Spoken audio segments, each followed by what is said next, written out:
دیوار ہلتی ہے، کبھی در کانپ جاتا ہے، علی کا نام سن کر اب بھی خیبر کانپ جاتا ہے۔ پوری زندگی کبھی علی کے سپر کو کوئی گرا نہ سکا، لیکن مرحب نے ایسا وار کیا کہ مولا علی کی سپر گرا دی۔ ایک دن علی کی سپر گر گئی، علی نے سزا کیا دی کہ اس کے خیبر کے دروازے کو توڑ کر اپنی سپر بنا کر کے بتایا، علی سے سپر چھینو گے تو تمہارا دروازہ توڑ کر کے سپر بنائی جائے گی۔ اور اس کے بعد جب اٹھا کر کے پھینک دیا، 70 لوگ مل کر بھی اٹھا نہ سکے۔ واہ واہ واہ واہ واہ واہ واہ۔ فرمایا دو صفات اس میں مولا علی کی ہوتی ہے، وہ بہادر ہوتا ہے اور وہ عالم ہوتا ہے۔ اب یہ 12 سرپرست محفل، بانی محفل، پروردہ آگوش ولایت، حضور تاج الاولیاء، مرشد اجازت حضرت علامہ سید جلال الدین اشرف قادری میاں مدظ اللہ العالی، وہ جمیع عرش مقام سادات کرام علماء ذوی الاحترام، السلام علیکم ورحمت اللہ وبرکاتہ۔ بلند آواز سے میرے ساتھ پڑھیں، الصلاۃ والسلام علیک یا رسول اللہ، الصلاۃ والسلام علیک یا نبی اللہ، الصلاۃ والسلام علیک یا حبیب اللہ، وعلی آلک واصحابک یا نور اللہ، صلی اللہ تعالی علیہ وسلم۔ جو تیرا طفل ہے کامل ہے یا غوث، جو تیرا طفل ہے کامل ہے یا غوث، طفیلی کا لقب واصل ہے یا غوث، تیرا ذرہ مہ کامل ہے یا غوث، تیرا قطرہ مہ سائل ہے یا غوث، تیرا قطرہ یم سائل ہے یا غوث، تو اپنے وقت کا صدیق اکبر، غنی و حیدر و عادل ہے یا غوث، ہزاروں تابعی سے تو فضوتر، یہ طبقہ مجملاً فاضل ہے یا غوث، وہ کیا جانے گا فضل مرتضیٰ کو جو تیرے فضل کا جاہل ہے یا غوث، ہمارا خاتمہ بالخیر ہوگا تیری رحمت اگر شامل ہے یا غوث۔ آج کی یہ محفل پنڈوا شریف کی سرزمین پر حضور پرنور مرشد مخدوم حضرت پیر سیدی علاء الحق پنڈوی رحمت اللہ علیہ کے دیار میں ہم سب عرس حضور اشرف الاولیاء کی محفل میں حاضر ہیں۔ تھوڑی دیر کے لیے میں حاضر ہوں، اس لیے کہ مجھے جانا ہے، اس لیے کوئی طویل گفتگو کرنے کی بجائے حضور اشرف الاولیاء کی بارگاہ میں خراج عقیدت پیش کر کے جلدی آپ سے اجازت چاہوں گا۔ حضور اشرف الاولیاء رحمت اللہ تعالی علیہ اللہ رب العزت کے ایسے برگزیدہ بندے ہیں کہ جن کے بارے میں ہم آنکھ بن کر کے یہ کہہ سکتے ہیں کہ وہ پیدائشی ولی ہے۔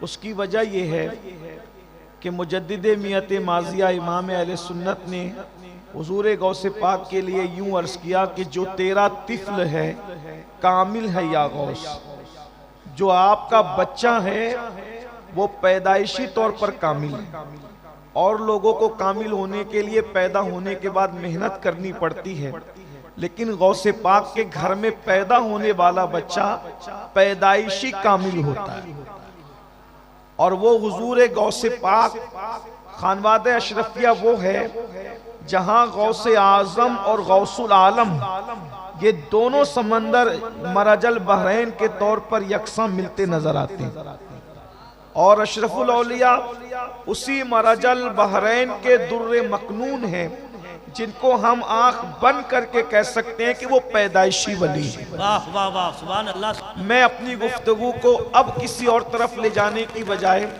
حضور غوث العظم دستگیر شیخ عبد القادر جیلانی رضی اللہ تعالیٰ عنہ نے ایک ولی کی 12 صفت کو بیان فرمایا۔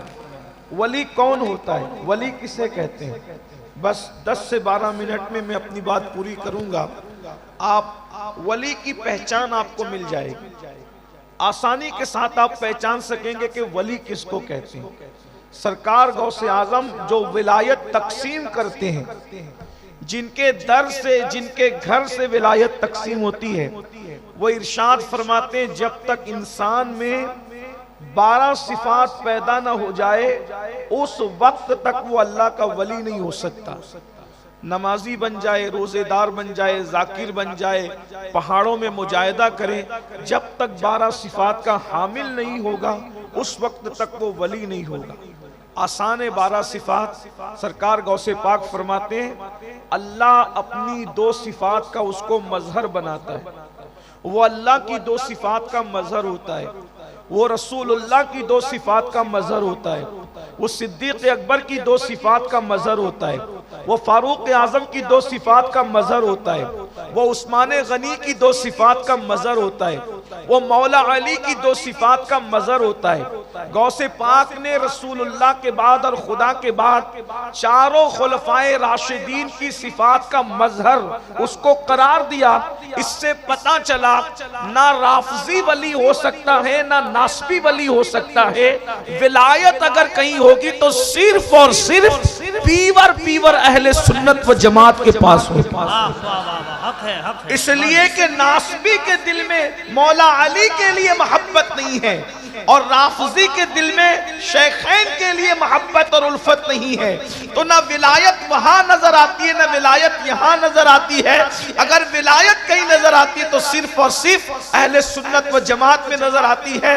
حضور غوث پاک رضی اللہ تعالیٰ نے ارشاد فرماتے ہیں کہ جو 2 صفات کا مظہر ولی ہوتا ہے وہ اللہ رب العزت کی 2 صفات کا مظہر، ایک تو وہ صفت ستاری کا مظہر ہوتا ہے، وہ صفت غفاری کا مظہر ہوتا ہے۔ یعنی ولی وہ ہوتا ہے جو لوگوں کے عیب کو بیان نہیں کرتا بلکہ لوگوں کے عیبوں پہ پردے ڈالا کرتا ہے۔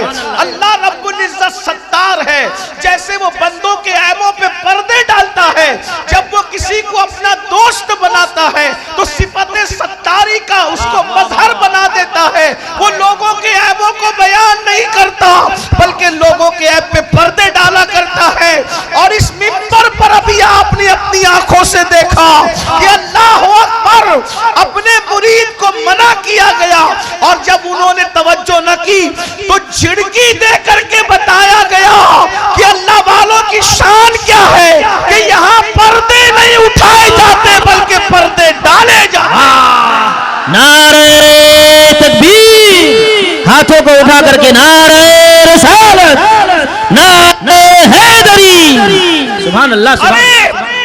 جب تاج الاولیاء کی پردہ پوشی کا یہ عالم ہے تو اشرف الاولیاء کی پردہ پوشی کا عالم کیا؟ واہ واہ واہ واہ واہ واہ واہ، سبحان اللہ سبحان اللہ۔ صفت ستاری کا مظہر ہوتا ہے۔ پھر فرمایا وہ صفت غفاری کا مظہر ہوتا ہے، یعنی وہ لوگوں کو معاف کرتا ہے۔ اپنی ذات کے لیے وہ لوگوں سے لڑائی جھگڑا نہیں کرتا، اس لیے کہ ذات کے لیے لڑنا یہ کتوں کا کام ہوتا ہے، ذات کے لیے لڑنا یہ اللہ والوں کا کام نہیں ہوتا۔ وہ صفت غفاری کا مظہر ہوتا ہے۔ اس آئینے میں اگر آپ حضور اشرف الاولیاء کی زندگی کو دیکھیں، میں نے تو ان کو نہیں دیکھا، میں نے صرف لوگوں سے سنا ہے، سن کر میں اس نتیجے پر پہنچا ہوں۔ جنہوں نے دیکھا ہے وہ گواہی دیں گے، شہادت دیں گے کہ ان لوگوں نے، حضور اشرف الاولیاء نے اپنی ذات کے گستاخوں کو ہمیشہ معاف کیا اور اس دن کو یاد دلایا جو فتح مکہ کا دن تھا، لا تثریب علیکم الیوم۔ اور یہاں تو چشتیت ہے، اور خاص طور پر یہاں چشتیت اور قادریت کا بھی سنگم ہے۔ چشتیت اس اعتبار سے ہے کہ مخدوم اشرف جہانگیر سمنانی جیسا سلسلہ چشتیہ کا وہ عظیم نمائندہ جس نے سلسلہ چشتیت کو بام عروج تک پہنچایا، اور اسی لیے تو ان کے مرشد کو ان پہ ناز تھا۔ مرشد اپنے بیٹے کو خدمت سونپتے ہیں کہ تمہیں جنگل سے لکڑیاں لانے جانا ہوگا، اور سارے خلفاء اور مریدین کو ذمہ داریاں سونپتے ہیں، خانقاہ میں جھاڑو لگانا ہوگا، برتنوں کو صاف کرنا ہوگا، لنگر تقسیم کرنا ہوگا، مہمانوں کی خدمت کرنا ہوگا۔ بیٹے کو بھی کام دیا، سارے مرید اور خلفاء کو کام دیا، لیکن جب میرے مخدوم اشرف سمنانی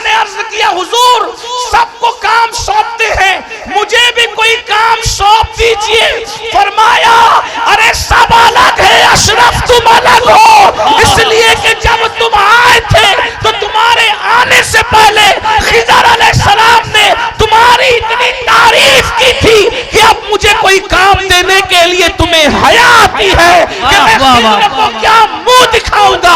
اگر میں نے تمہیں کوئی کام سونپ دیا، میں تمہیں کوئی فزیکلی ایکٹیویٹی نہیں سونپنا چاہتا. اگر تم کچھ کرنا ہی چاہتے ہو تو ذکر اذکار کے ذریعے سے منزلوں کو طے کرتا ہے. نعرہ تکبیر، نعرہ رسالت، فیضان مخدوم اشرف، فیضان مخدوم العالم.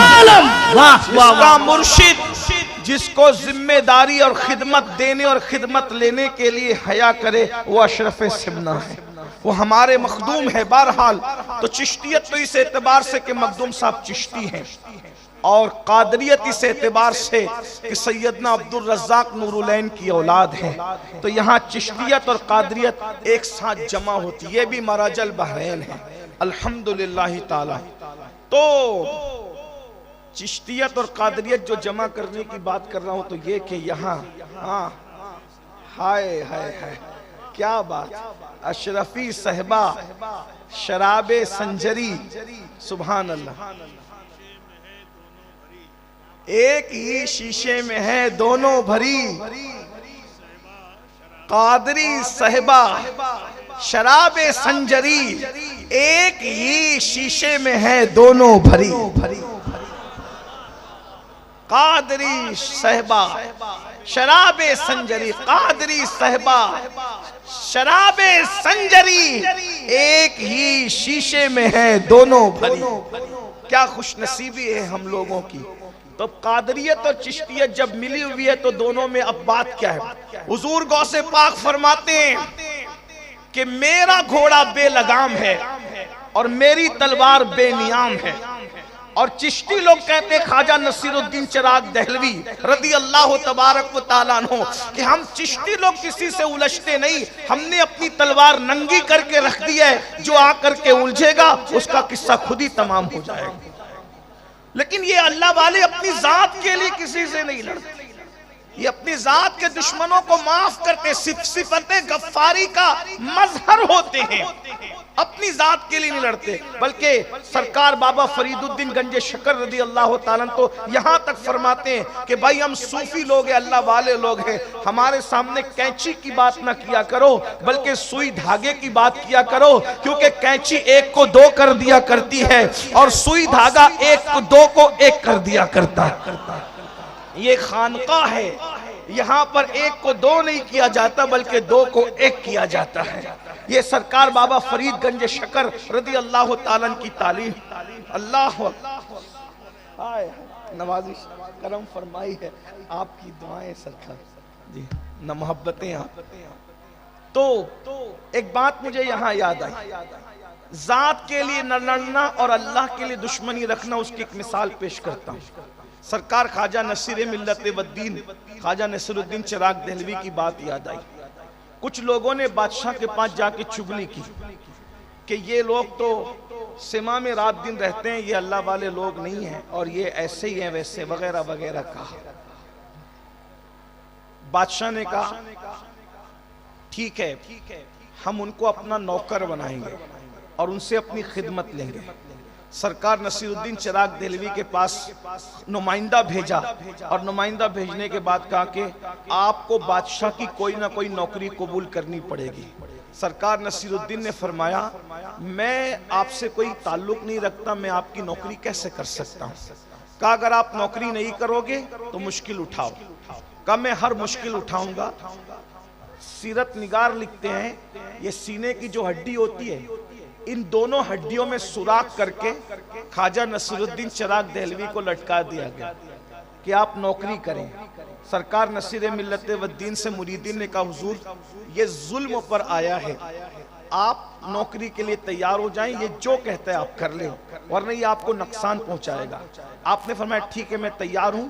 تو بادشاہ نے کہا روزانہ آپ مجھے میرے کپڑے پہنائیں گے اور میرے کپڑے اتاریں گے، یہ آپ کی ذمہ داری.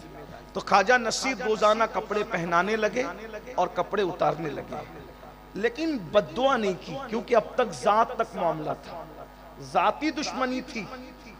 یہ بادشاہ کو خواجہ نصیر سے ذاتی دشمنی تھی، چراغ دہلوی سے۔ چراغ دہلوی کون ہے؟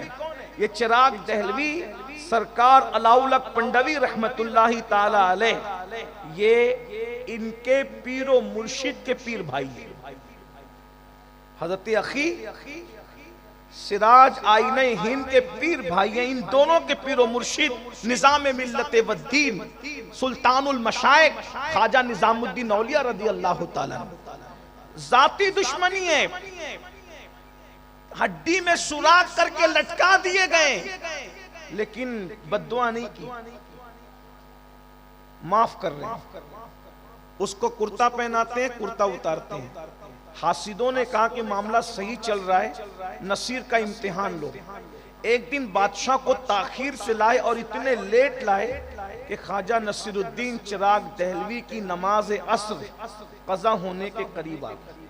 اللہ کے رسول علیہ السلام نے فرمایا مومن کی عصر اس وقت ہوتی ہے جب سورج اپنی حالت پر ہوتا ہے، اور جب سورج میں تغیر آ جائے، وہ ڈوبنے کے قریب ہو جائے، پھر وہ مومن کی نہیں بلکہ منافق کی نماز ہوتی ہے۔ یعنی جب سورج ڈوبنے کے قریب ہو تو اللہ کے رسول علیہ الصلوۃ والتسلیم نے فرمایا اس وقت نماز پڑھنا یہ نفاق کی علامت ہے۔ یہ نفاق اعتقادی ہم نہیں کہتے اس کو، نفاق عملی کہتے ہیں اس کو۔ لیکن بہرحال اللہ والے اس وقت بھی نماز پڑھنے کو پسند نہیں کرتے تھے، بلکہ مسنون وقت میں نماز پڑھنے کو پسند کرتے تھے۔ ابھی حضور مرشد اجازت نے سرکار وارث پاک کا ذکر کیا کہ وارث پاک کسی کے پیچھے نماز نہیں پڑھتے بلکہ وارث پاک الگ نماز پڑھتے تھے۔ تو لوگ یہ مشہور کرتے تھے کہ وارث پاک نماز ہی نہیں پڑھتے، وہ نماز پڑھتے تھے مگر کمرے میں چھپ کے پڑھتے تھے، جیسا کہ حضرت نے اشارہ کیا۔ لوگ کہتے تھے اب جماعت کے ساتھ نہیں پڑھتے، جماعت کے ساتھ نہیں پڑھتے، تو وارث پاک کہتے تھے ارے جماعت سے پڑھانا ہے تو علی حسین اشرفی جیسا امام لا کر کے دو نا۔ سبحان اللہ سبحان اللہ۔ اگر وارث پاک کو پیچھے کھڑا کرنا ہے تو کوئی علی حسین اشرفی جیسا لا کر کے امام دو، اور کسی ایک کے پیچھے کھڑا کر دیا وارث پاک کو تو نماز کے بعد وارث پاک نے کہا سنا سنا امام صاحب آپ نے ہم کا بہت تھکا دیا۔ سرکار وارث پاک کہتے بہت تھکایا آپ نے ہم کا۔ کہا وہ کیسے؟ کہا ہم تو آپ کے پیچھے نماز کے لیے کھڑے ہو گئے، لیکن کبھی چارے کی دکان پر، کبھی کرانہ دکان پر، کبھی کہیں لے کے بھٹکتے رہے، جہاں جہاں امام گیا پیچھے پیچھے وارث تھے۔ تو کہا ایسی نماز بھی کیا نماز ہے؟ لیکن یہ ہم لوگوں کے لیے، ہم لوگوں کو تو ہر صحیح العقیدہ کی ابتدا کرنی چاہیے کہ وارث پاک کا مرتبہ اور تھا، ہمارا مرتبہ اور ہے۔ تو اندازہ فرمائے تو بھائیو ہم لوگ کیا ہیں؟ کسی نے حجاج سے کہا او حجاج تو بھی ہمارا امام، اور ابو بکر بھی قوم کے امام تھے، تو کتنا بدماش ہے وہ کتنے اچھے تھے۔ حجاج تو حجاج تھا، بدماش تھا، لیکن حاضر جواب تھا۔ اس نے کہا تم ابو ہریرہ بن جاؤ، میں بھی ابو بکر صدیق جیسا بن جاؤں۔ جب تم ابو ہریرہ نہیں بن سکتے تو تمہیں ابو بکر صدیق جیسا امام کیسے مل سکتا ہے؟ بس میں یہی آپ سے کہنا چاہتا ہوں جب ہم وارث پاک نہیں بن سکتے تو ہمیں بھی علی حسین اشرفی میاں جیسا امام نہیں مل سکتا۔ سود کھاتے رہو گے، حرام کھاتے رہو گے، عورتوں پہ بدنظری کرتے رہو گے، اسی طریقے سے اپنی بیٹیوں کو بازار اور ولیموں میں بے پردہ گھماتے رہو گے، اور پھر سوچو کہ ہمیں بھی اعلیٰ حضرت اشرفی میاں جیسا امام مل جائے۔ تو بات ایسی ہے نا، جیسے ہم رہیں گے ویسے، جیسے ہم ویسے ہمارے امام، جیسے ہم ویسے ہمارے پیر، جیسے ہم ویسے ہمارے مشائخ۔ ارے تو خسرو بن، تیرا پیر نظام الدین محبوب الہی تو ہے نا۔ پیر کو تلاش کرنے کی ضرورت نہیں، ہم نے خسرو بننا ہے۔ اگر تو اشرف سمنا بن جائے تو علاؤالحق پنڈوی جیسا پیر ہوگا۔ کیا بات ہے، واہ واہ واہ۔ اگر تو اللہ اکبر قطب الدین بن جائے تو تجھے معین الدین غریب نواز جیسا پیر مل جائے گا۔ لیکن بات تو اتنی ہے نا، اصل کمی ہمارے اندر ہے اور ہم الزام لوگوں پہ رکھتے ہیں۔ تو میں بات یہ کہہ رہا تھا، کیا بس بات ختم ہی کر دوں۔ اللہ اکبر۔ کہ خواجہ نصیر الدین چراغ دہلوی کے ساتھ معاملہ چل رہا تھا، خدمت کر رہے تھے، اتنی دیر سے لائے بادشاہ کو کہ سورج غروب ہونے کے قریب آیا اور نماز، آپ کی آنکھوں میں آنسو آ گئے کہ کیا میں مکروہ وقت میں عصر کی نماز پڑھوں گا؟ غصہ آیا۔ اب تک ذاتی دشمنی تھی، نصیر الدین نے ہر تکلیف جھیلی، تکلیف برداشت کی، لیکن جب دین پر بات آئی، نماز ترک ہونے کی بات آئی، نماز قضا ہونے کی بات آئی، مکروہ وقت میں نماز پڑھنے کی بات آئی، تو اس کے بعد کرتا تو پہنایا اور پہناتے ہوئے آنکھ میں آنسو لے کر باندھتے ہوئے کہا، باندھے نصیر کھولے غسال۔ یہ ولی کی زبان ہے، یہ ولی کی زبان ہے۔ گفتے اللہ بوت گرچہ از حلقوں میں عبداللہ بوت، اس کی بولی گویا کہ خدا کی طرف سے ہوتی ہے، وہ اللہ کا ولی بولتا ہے مگر ولی کی زبان پر خدا کا فرمان جاری ہوتا ہے۔ کس شان سے کہا، باندھے نصیر کھولے غسال، یعنی نصیر باندھ رہا ہے اور اس کو مرنے کے بعد اب غسل دینے والا غسال کھولے گا۔ دنیا نے دیکھا آج کے سورج کے بعد کل کا سورج غروب نہیں ہوا اور بادشاہ مر گیا، اس کی روح پرواز کر گئی، اس لیے کہ اب جان کی دشمنی کی بات نہیں تھی، اب اسلام کی دشمنی کی بات تھی۔ تو اللہ کا ولی وہ ہوتا ہے جو صفت ستاری اور صفت غفاری کا مظہر ہوتا ہے، وہ نہ عیب کھولتا ہے اور نہ ذاتی دشمنی کرنے والوں سے بدلہ لیتا ہے۔ دو صفات اس میں رسول اللہ کی ہوتی ہے، ایک صفت یہ کہ رسول اللہ رفیق ہے امت پر اور شفیق ہے امت پر، تو جو اللہ کا ولی ہوتا ہے وہ رسول اللہ کی امت پر رفیق بھی ہوتا ہے اور شفیق بھی ہوتا ہے، یعنی اس کے اندر چڑچڑا پن نہیں ہوتا، وہ لوگوں کو ڈانٹتا نہیں، وہ لوگوں کو گالیاں نہیں دیتا، وہ لوگوں کو جھڑکتا نہیں، وہ امیر اور غریب میں فرق نہیں کرتا۔ رسول اللہ کی محفل میں جہاں صدیق اکبر جیسے مالدار کو پہلو میں جگہ ملتی تھی، وہیں پر بلال جیسے غریب کو بھی پہلو میں جگہ ملتی تھی، عثمان غنی جیسے کو پیار ملتا تھا مالدار کو، تو ابو ذر غفاری جیسے غریب کو بھی پیار ملتا تھا۔ اسی طرح جیسے مصطفیٰ جان رحمت امت پر رفیق و شفیق تھے، جب اللہ کسی کو ولی بناتا ہے تو اس کے اندر بھی رفقت اور شفقت کا انداز پیدا کر دیتا ہے، وہ ماں کی طرح پیار کرتا ہے، وہ شفقت دیتا ہے، وہ محبت کرتا ہے۔ دو صفات اس میں صدیق اکبر کی ہوتی ہے، وہ صادق ہوتا ہے، وہ مصدق ہوتا ہے، یعنی کہ وہ سچ بولتا ہے اور سچ کی تصدیق کرتا ہے۔ اور دو صفت فاروق اعظم کی ہوتی ہے، وہ امر بالمعروف کرتا ہے، نہیں انل منکر کرتا ہے۔ امر بالمعروف کا مطلب یہ ہے وہ نیکی کا حکم دیتا ہے اور بری باتوں سے منع کرتا ہے۔ اس کے سامنے جب کوئی برا کام کیا جائے وہ بے چین ہو جاتا ہے، وہ برائی کو روک دیتا ہے۔ امر بالمعروف اور نہیں انل منکر، نیکی کا حکم دینا، بری بات سے منع کرنا، یہ اللہ کے ولی کی پہچان ہے۔ دو صفات اس میں عثمان غنی کی ہوتی ہے، ایک تو وہ دین کو سخاوت کرتا ہے اور رات کو عبادت کرتا ہے۔ اس کا مطلب یہ ہے کہ ولی لوٹنے والا نہیں ہوتا بلکہ ولی لٹانے والا ہوتا ہے۔ ہم نے ہر ولی کو لوٹتے نہیں بلکہ لٹاتے دیکھا ہے۔ ارے زمین کے اوپر رہتے ہیں تو بھی ان کے نام پر لوگ پلتے ہیں اور زمین کے اندر چلے جاتے ہیں تو بھی ان کے لنگر پر ہزاروں کا گزارا ہوتا نظر آتا ہے۔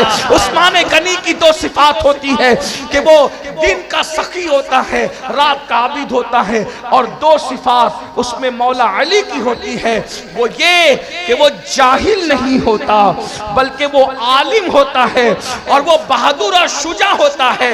مولا علی کیسے بہادر تھے، کبھی دیوار ہلتی ہے کبھی در کانپ جاتا ہے، علی کا نام سن کر اب بھی خیبر کانپ جاتا ہے۔